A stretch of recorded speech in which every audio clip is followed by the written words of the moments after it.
question I always ask myself when I'm looking at a place. If COVID had to ever happen again, and this is the only place I end up for the rest of my life, would I want to stay here?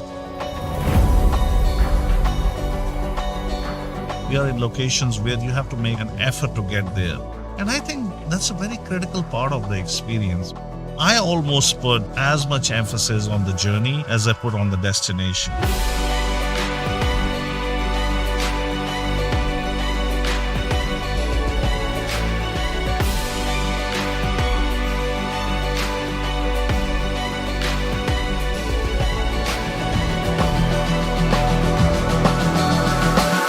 I'm Oneil Khosa. I'm the CEO of Enthusiast Hotel Collection.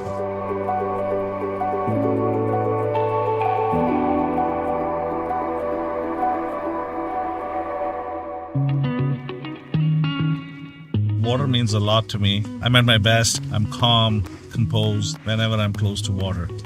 I always knew I wanted to be out at sea. I went to sea when I was 17 years old. From the freighters to cruise ships, I'm a certified merchant marine captain. My entrepreneurial journey began with buying a cruise ship when I was 33 years old. I was getting a little bored of my banking job and running a private equity fund. I wanted to transition and I smelled an opportunity. I said, okay, this is the time. And I jumped on from being a banker to being an entrepreneur. To make the transition from a salaried person, a banker, or whatever you want to call it, to being an entrepreneur was a very steep journey. And I'm glad I did that.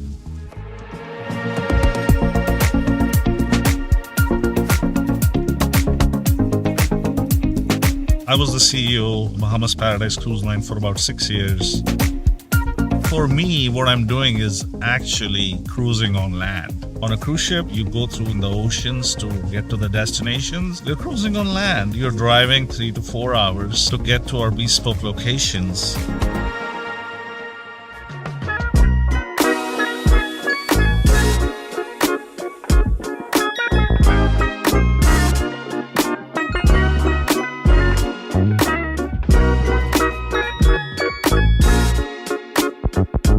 As an example, our location in North Carolina, you have to drive for an hour to see another human being. We are right in the middle of a forest. In the Bahamas, at Hartstone Inn, you can't get there if you're not on a boat. You have to fly, take a ferry to get to an island that has a population of 500 people. But guess what you get? You get Atlantic Ocean on one side and you get the Sea of Abacos on the sliver of a land piece.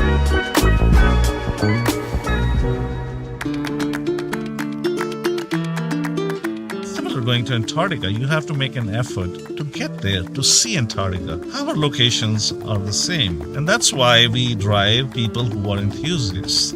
They are enthusiasts of some kind. Either they are a car enthusiast or they are a boat enthusiast. They are a diving enthusiast. They are a nature enthusiast.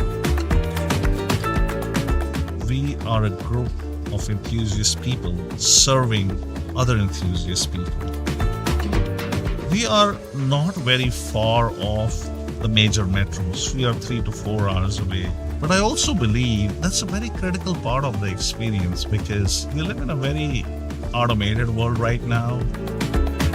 I asked to myself, and I think that's how I look at things, is like, what would I want to do?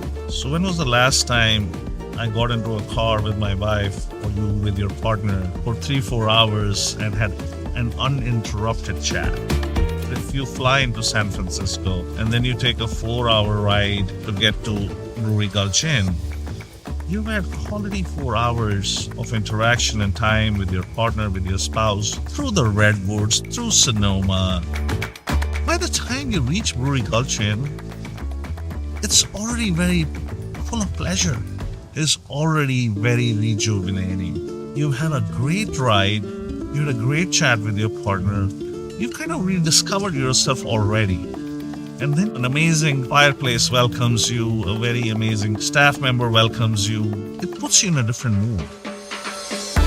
So the whole experience tends to blend into each other. I almost put as much emphasis on the journey as I put on the destination.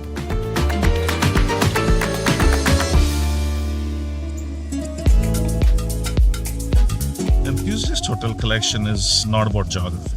countries, geographies don't mean anything to me. It has to have the enthusiast mode. Our locations are for enthusiast people who are fulfilling their passion and hobby to be there. We are just a link in their journey.